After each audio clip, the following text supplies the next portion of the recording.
Today we are sketching these 4 little scenes, each of them with an emphasis on simplicity. So these are scenes from a holiday I took, where I actually sketched some of these other things. So these are all sketches whilst on holiday. These, on the other hand, are me remembering my holiday and having a bit of fun. Photos we've taken are often incredibly complicated. So understanding how to simplify it to the bit you want to remember and the fun, the enjoyment, well, that's what we're going to do today. We could be doing this with any pen. I happen to be using my fountain pen. If you check my supplies link down below, you will see other pens I like. Now let's head into this. So this is a little church. The church is somewhere in the north of England, in Northumberland, where we were going for some nice walks in November. It is quite a challenging scene in many ways. Even the photo is a little bit challenging to look at. There's a lot going on. And that tells us we don't need all of that information. So, one way of simplifying is to just find a little silhouette, little outline. Because an outline often tells you everything you need to know. And by doing the outline, you'll kind of find your composition a little bit, and you'll also sort of naturally miss a few bits out and find the bits you don't need, and it just makes for an easy joined up image. Below that horizon line, and indeed above that horizon line, we can add more if we want, but just make sure to keep it simple. So maybe we focus on the actual church building. We just find some of the easy shapes in there, a little bit of hatching, and we kind of get enough of an idea about the scene. And if we don't yet have enough information, we could add in a few more little lines, maybe a few suggestions of this grass in the foreground, and maybe even we do want to just bring in something in the background to kind of suggest these trees, but we can drastically simplify them. Now we'll add some watercolour and see how that feels, and hopefully you're getting the flavour of today, which is really simple stuff, just seeing how little we can do on the page. So I'm going to use a little bit of ultramarine blue for the sky, which is my little bit of pocket of white up there, and I'll bring down a bit of green for that sort of, well, the trees we added at the end. We can see, if we look at our reference, these trees actually come down a bit, don't they? So there's a little sliver of green in here that we can use to, again, keep things simple by just joining them up. And you get a sort of yellow ochre, maybe a little bit of red in that, just to give it a bit of punch. And just let that sort of softly work into the buildings. And we can kind of leave it there, see what happens, or if we want, we can come and add a couple more little touches. A bit more green over here. Again, allow things to move around, at least that's my way of doing things. Then a little bit of yellow, maybe just in the foreground. We can see a lot of this sort of straw-like colour. And if we want, balance things out with a little bit of yellow up in these greens as well. Last touch before we let this one dry, a little bit of a sprinkling of blue in there. And then we'll move on. And no, that doesn't look like much yet. But this is always the first layer, the first bit. It's not supposed to look like much. And if we overcomplicate too soon, it gets messy and challenging. Next, we have this interesting scene. And this photo is Elsdon. This is a farm. You can actually see the sign, hopefully, for Elsdon Village Hall if you download the reference, which is linked down below. And it's, I can't remember if it's a sunset or a sunrise, but it's one of those two. And this one has a beautiful thing going on where it's really silhouetted. So we already have very little information. And that kind of tells us that we don't need much information. But what we can do, instead of doing a pure silhouette here, we can do a kind of immediate jump into the shapes and some of the kind of textures we can see. So before we just focused on the top line, but now we can focus a bit on the bottom line as well as the top line. So we move between the top line of the image and the kind of bottom line of the image. And what that gives us is perspective. So before, we just had a silhouette of a scene, and it's a bit of a different scene, a bit further away. And we allowed that silhouette to kind of tell the story. This time, we're telling some of the story with the perspective. So as the lines sort of grow towards us, that is telling us a lot about the shape of the scene, the perspective of the scene. But we don't need to think about anything else. And if I said a little bit of texture, that's always a bit of fun. But the scene comes from just going, right, where's the top line of the scene go? Kind of like a silhouette. And where does the bottom line of the scene go? And the two together give us our perspective. And we end up with a fairly compelling image. And I think if you can just get a little bit of perspective into your image, normally, not always, but normally, say quite often, it makes the scene fairly compelling. Then we can add little bits if we want, like before, because we've got a good framework, we've got a good idea for our scene. So now we can just look closely and maybe find busy textures and just highlight those with some busy lines. We can find the shadows, highlight those, or what's the opposite of highlighting? Low lighting, bringing out those with some very simple hatching, and that can go along all of these edges which are facing us, and because they're facing us, they're kind of facing away from the scene. And maybe that's all we need to do. So 2 methods for simplifying, sort of building one onto the other. Now, let's use a big brush this time. And again, real simple approach. Going to use this time just a bit of indigo with a little bit of some quinacridone. So quinacridone sienna and indigo to create a kind of a neutralish feel. And that can come in to all of our silhouetted areas. We actually have a surprising amount of light running through the scene as well. So I'm going to get some lavender, which is one of my favourite colours, and I'm going to use that to kind of create this grey, this light grey, with a little bit of murkiness, and pull that around, along with some water, and we end up, hopefully, with this kind of suggestion of shadow, bit of light, and we can then just play wet on wet to enhance some of those colours. And what we don't need to do is pick up every colour in the scene, but maybe a little bit of that yellow blooming in tells us a bit about the kind of lighting of the day, and even a drop of red within that.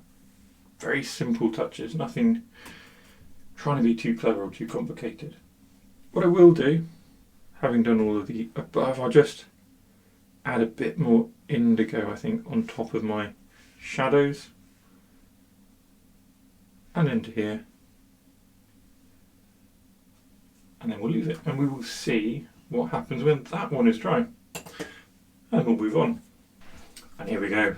So this one tells you everything you need to know about the temperature. So again, we're now in another part of Northumberland, which is Kielder Forest. I think still in Northumberland, definitely still in north of England.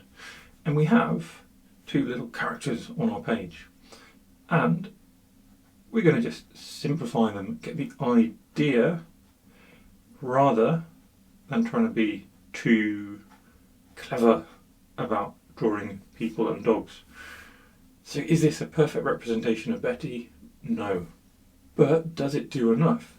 Yes. And we did that through similar ideas, simply paying attention to the shapes and the lines. So if we do me next, just focus on what's the shape of my arm, the shape of this big hood, then my other arm, and where does my other arm end relative to Betty's legs? Just about here with my big mitten on. There's my sort of belly, and then my legs come off the edge of this frame. And then we can pop the kind of rock in here, which Betty stood on, which is needed to tell the story of this scene. Little bits of texture, little shapes within shapes. I'm just going to do a line for my face. That's all we need to do. Don't need to draw things which we think we can see. Just focus on what you can actually see or what's actually needed for the image. A little bit of a kind of a barrier here, isn't there, which adds a bit of a background. And then we've got another rock which kind of comes in here. And then got some big trees. We'll pop those in. I'm going to move the other tree a little bit. Like that. And then there's kind of a river running through, isn't there? And some foresty goodness. Again, what do you actually need to represent that forest? And do you need to represent these complex roads and different heights? I personally don't think that I need to for my version of this scene. And that's why I'm going to leave it nice and simple. Then we can come in with our colours. So let's get our green back here. So there's a little bit of green apatite genuine. Going to come into all of those trees, which are just little swirls. Then I'm going to use something similar to before with my my use of lavender, and that's just going to do the actually entire of this kind of midground, and I expect it to soften into those greens, kind of get a blending thing going on there. We've got some deep shadows in the front. That can be the same mix of indigo and quinacridone sienna to just start these shadows around the rocks. And for now, I'm going to actually leave our two little figures nice and clear, nice and white paper, and we'll see if they stay as negative space or if they do a little bit better when everything's dried by adding more colour or adding more ink. Now, last but not least, in the world of simplifying, sometimes you have scenes like this, which are very pretty to be that, quite difficult to photo, and very scary to sketch. So many things going on. But we can kind of use all the ideas again. We're thinking about the top line, the bottom line, the perspective, the shapes, and we can really simplify the ideas. What's the essence of this scene? And the essence, for me, is quite a church, an interesting church with some clear shapes in it. So I'm going to focus on those first. If I get those shapes approximately right, even if they're really abstract, it will feel like that scene. So I move around quickly and find those ideas of shapes. Then what else is the essence of this scene? Well, we've got these interesting trees. Don't need to be much more than little swirly swirls, like we've done here, like I've done here. Really simplifying. And then throughout the foreground we have loads of graves, because this is a graveyard of a church.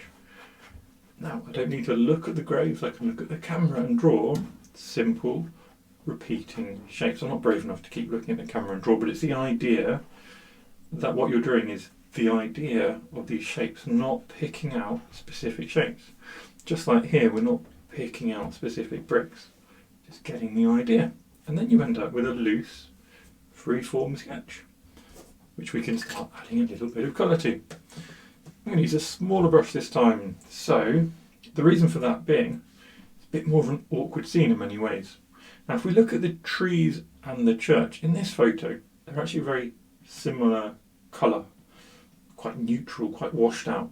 So, I'm going to use the same neutral-ish mix of our ultramarine, so that was our indigo and our quinacridone. I'm going to add a little bit more ultramarine to it, just to make it feel a little more blue.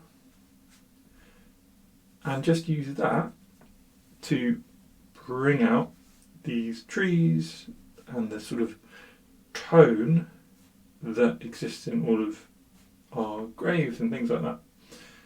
And by varying it, starting with one mix and gradually making it more and more blue, or even then jumping back the other way and adding a bit more of our quinacridone sienna, just makes things a little bit more interesting to look at and a bit more fun to paint with. So that's the kind of starting point.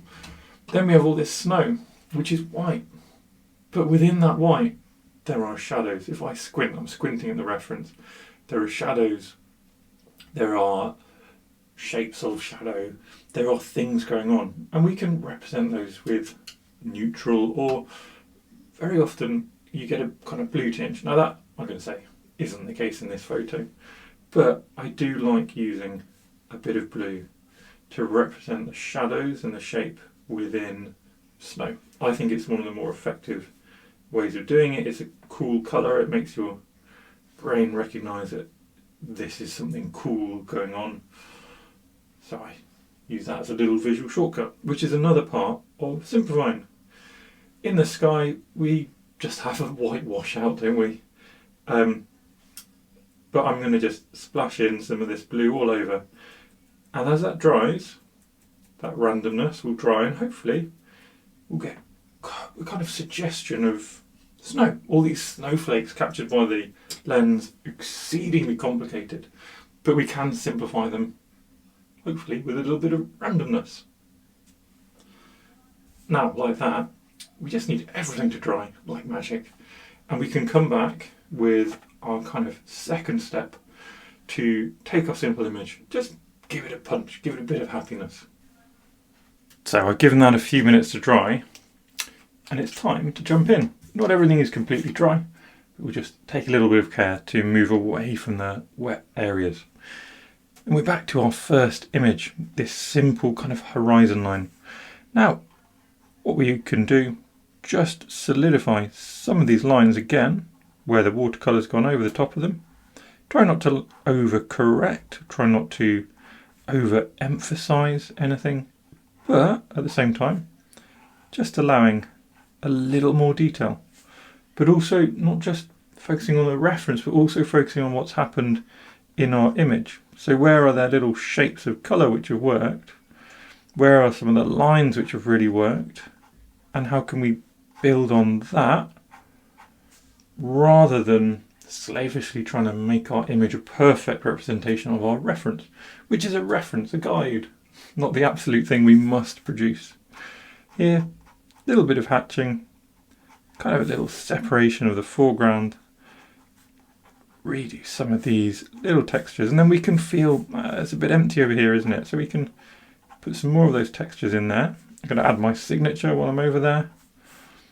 I quite like these little loops. I'm going to go over them again gently, trying not to perfectly match them up. And then just a little bit of hatching. Just a simple bit of hatching flattens a space. It's another technique method for simplifying an area of your painting. Then we can come in with a little bit more colour, and this is where we do want to use mostly smaller brushes. And this is going to enable us to just pick out a few areas. So here's same mix as before, bit of ochre, which I actually use Mars yellow, a little bit of a punchy red, mine's Pyrrole Scarlet, and just paint in a little bit more oomph, a little bit more power into those colours. You can paint in details here as well. So our chimney becomes a nice bit of red. And we can come into the foreground. Over here we said it's a little bit boring, a little bit empty. So we can come in, just create some busyness. Bits of these yellows again.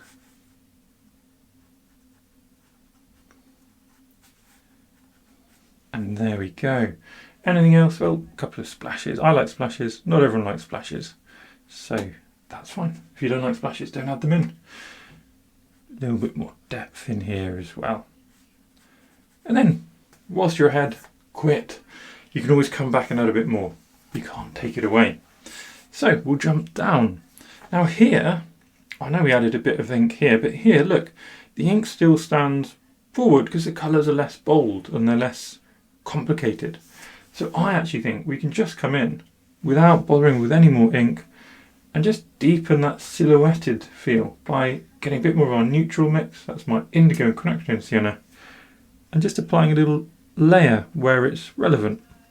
Not covering everything, we want that light to come through, but we might want to just solidify the sort of shadow feel coming down here, for example, and change that, get a little bit more of the indigo, and again just gently solidifying the feel of the shadows in the scene. When you've done this, you might find, oh, actually the ink sort of fades back a bit, so we may come back with more ink, we may not, we'll see. And you know, we can all make our own decisions about that as well, of course. Bit more blue into some of these shadows as well. I think this I'm not sure what this shape was initially, but again, I'm looking not just at the reference, but also looking just at what my little sketch is doing, and then deciding based on that what might be useful to add, or what the sketch might benefit from. It's not just about trying to make it look like the reference. Here we go. A few more textures, just going out, making it more busy, and we'll see what happens when that one dries. Now on to Toby and Betty, and here we got the decision about, do we add more to the people or do we add more to the background? And I think, for the sake of having fun, we're going to add more to our people. So there's obvious things to do here, which includes a bright red coat. My prideful, very happy to have this big warm coat. Served me very well on many cold walks and many cold places. It's also a lovely punchy red, which is fun.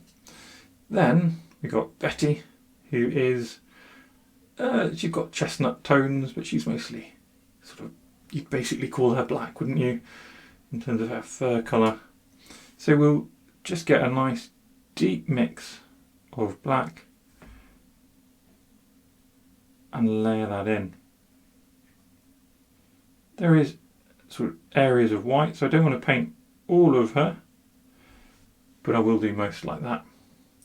My trousers are also dark, so I'll just come in this a sort of similar dark colour, maybe with a little bit of blue in there as well, a little bit of blue into Betty. And just like that, I think it's another one. He says that. One more thing, I'm going to add a tiny bit of yellow to my face, just a tiny sort of sense of shadow. And then I'm going to add a bit more shadow to this rock. Gosh, there's so many extra things I always want to do. Little extra just shadow into a couple of places. And we're going to have to come back and add a tiny bit more. And this last one, super loose, super gentle. I don't want to do too much to it. Touching that lavender in a couple of places. And maybe just get a nice little mix to add some interesting touches to the windows where there should be a door as well. And there we go. So that is kind of step 2 done of our really simple sketches. We let them dry and we touch just the tiniest bits of ink or the tiniest bits of extra colour in. Whilst they're drying, I just thought I'd let you know you can find a completely free course linked in the description below, which is, I think, really great for getting started with sketching. No strings attached. So if you want to start your sketching using my kind of techniques, find it down below. Now, when we are simplifying, there isn't one size fits all for everything. So here, for example, I think there's plenty going on. I think it's an interesting image. I'm just going to give it a bold border. So this will be the image where we don't need to take multiple steps to finish it. We'll just have our 2 little steps. Interesting kind of horizon line, a way of simplifying. Next, we've got this scene. And I'm going to start with a bold border, because this can be the boldest line. And then we'll just look at some of the other ink work. And in this one, perhaps what we do is just touch in a tiny bit of extra ink to bring out those shadows. So here and here, just getting that outline and those key bits which define our perspective, just to feel a little bit bolder. But do we need to do a huge amount? I don't think so. I'm happy, maybe just this little gate which is coming towards us. And then I'm happy to call that one, filling away, a nice completed simple little sketch. Then me and Betty, again, going to give us a nice bold frame. Power of a frame should never be underestimated. Even just, when you actually frame a complete painting, it looks amazing. It's exactly the same when you add any kind of border. Similarly, elements like these trees, wonderful ways of simplifying. They could be anything. I know they could be a tree. We know they're trees because I've said it repeatedly, and we've got the references that if you've not got, you can link. They're linked down below. But but they also provide this bold framing element which pushes in on the image. Then I'm just going to use the pen to bring out a bit more contrast. And that's contrast between me and Betty, contrast between Betty's black areas and the white areas. Bold outline of my coat. Again, it's all just contrast, just helping the viewer distinguish between one area and another. Can even add little suggestions of detail into my trousers. And there's kind of a funny gap here. So I'm going to just make it a bit messy with my ink. Come here. And I'm going to get the suggestion, like what's the essence of what I'm wearing? It's this like ruffled Michelin man look, isn't it? And with those tiny touches, I'm going to jump straight in with a bit of quite thick red paint, which will also help just create the sense of some shadow, sense of sort of varied tone, varied value within the coat, which of course there is. And may as well do the same with a bit of blue to kind of pull apart my two little legs. There we go. Another one done, this time with slightly different extra touches. And I don't feel the need to touch the background at all. Last but not least, here is our church, which is also in Elsdon. And what could we do here? I might just add the barest amount of ink to some of these shapes I added, a bit more colour to.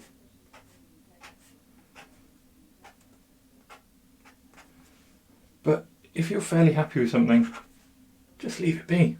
To finally finish these off, I just popped titles next to each of them as a way of remembering even more exactly the purpose of these sketches. If you enjoyed this, please let me know in the comments. Where have you been on holiday? Do you like sketching on holiday? And is this something you'd like to give a go?